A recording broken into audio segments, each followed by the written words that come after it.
और अब बड़ी खबर है बिहार की 2 राज्यसभा सीटों के लिए उपचुनाव। दोनों सीटों पर एनडीए उम्मीदवार राज्यसभा भेजे जाएंगे।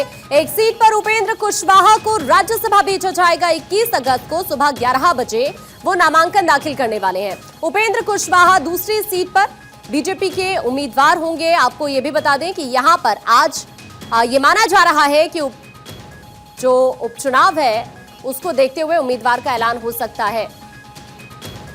सर्वेश इस वक्त हमारे सहयोगी हमारे साथ जुड़ रहे हैं। सर्वेश, आप चुनाव को देखते हुए एक बार फिर से सुगबुगाहट तेज होती हुई नजर आ रही है। राज्यसभा चुनाव को लेकर खबर मिल रही है कि एक सीट को लेकर उपेंद्र कुशवाहा और दूसरी सीट को लेकर भी जल्द ही नाम का ऐलान होने वाला है।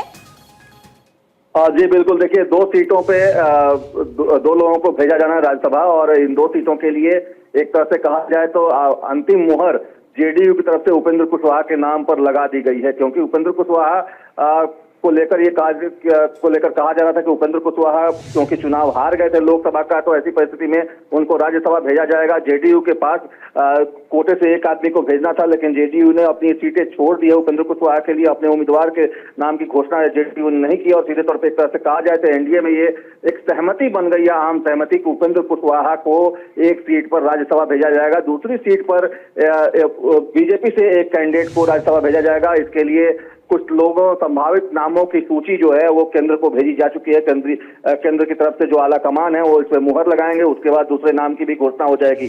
माना जा रहा है कि क्या लग रहा है, क्योंकि ये पहली सीट को लेकर तो अपडेट आप पहुंचा रहे हैं उपेंद्र कुशवाहा को लेकर, लेकिन दूसरी सीट को लेकर राजनीतिक समीकरणों के लिहाज से भी अगर देखा जाए तो कौन कौन से वो नाम हो सकते हैं जो लिस्ट में इस वक्त सबसे आगे चल रहे हैं?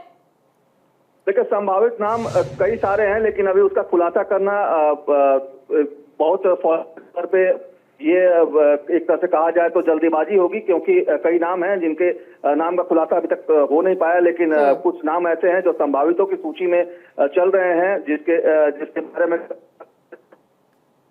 बिल्कुल आप सही कह रहे हैं। लेकिन इससे पहले भी हमने कई बार देखा है सर्वेश की बीजेपी हमेशा से सरप्राइज देती है, और इस बार भी हम ये मान सकते हैं कि ऐसा ना हो कि एनडीए का जो उम्मीदवार इस बार दूसरी सीट को लेकर भी सामने आए वो थोड़ा सरप्राइजिंग हो। बिल्कुल, देखिए संजय पासवान की बात कही जा रही है। संजय पासवान का नाम सामने आ रहा है, लेकिन अभी उनके नाम पे मुहर नहीं लगी है। आला कमान के पास 3-4 लोगों के नामों की सूची भेजी गई है, और अब उस पर तय होना है दिल्ली से कि उस पर कौन व्यक्ति, दूसरा जो व्यक्ति होगा बीजेपी कोटे से जो राज्यसभा जाएगा। लेकिन जहां तक अगर बात की जाए सबसे बड़े नाम की, तो संजय पासवान का नाम सबसे आगे चल रहा है, और माना यही जा रहा है कि अब संजय पासवान के अलावा 2 नाम और हैं जिनकी सूची केंद्र को भेजी गई है। देखने वाली बात होगी कि केंद्र किनके नाम पे मुहर लगाता है और किनको ये एक तरह से कहा जाए तो राज्यसभा में जाने का मौका मिलता है। ठीक है, तो देखिए अभी दूसरे नाम को लेकर तस्वीर पूरी तरह क्लियर नहीं हो पाई है, लेकिन उपेंद्र कुशवाहा को लेकर ये क्लियर है कि वो अब जल्द ही नामांकन भी दाखिल करेंगे। बहुत शुक्रिया आपका सर्वेश, ये जानकारी साझा करने के लिए।